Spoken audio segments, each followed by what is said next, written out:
Hi there and welcome to a feature focused video on our results dashboard.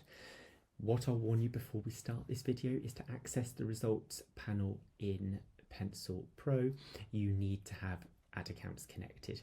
You can do that through settings and integrations, and we have help articles available to help you with that. We're going to launch in and we're in our workspace. We're not navigating to any of our usual creation tools. Instead, we're going to go to the left-hand panel and select results, and we can immediately see our results dashboard. In this case for me, this is full of dummy data to protect our client information. Before I do anything, I'm going to sync the data to make sure that what I'm viewing is live by pressing that Sync Now button. That's going to take a second to come through and we can just see it reloading.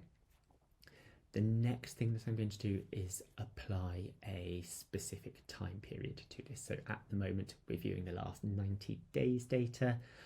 I'm going to filter this instead to 7 days, but you could filter this to any custom time period using that calendar view. And there we go, that's reloaded. We can also select to view any individual ad channel or combination of channels. Here I've got Meta, TikTok, LinkedIn, DV360, Google Ads.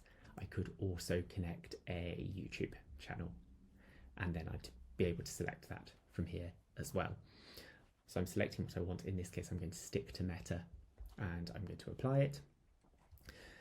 And then I can see my data per ad. So each row here is one ad pulled from the connected account.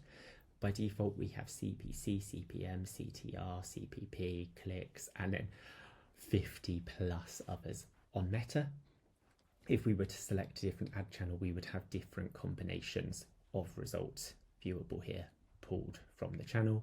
This is overwhelming, so we can adjust our view settings and we can just select the columns we're interested in. So cost per click, cost per mil, click-through rate, and I'll go for one of the action values here. This gives me a much narrower view, a little bit more digestible and better for sharing with stakeholders. We can then filter that data in any column as we wish.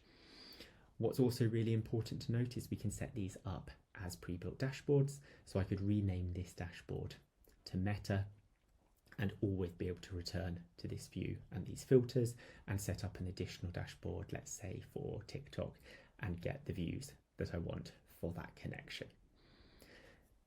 As ever, and I always say this on my videos, the best way to learn this is by doing.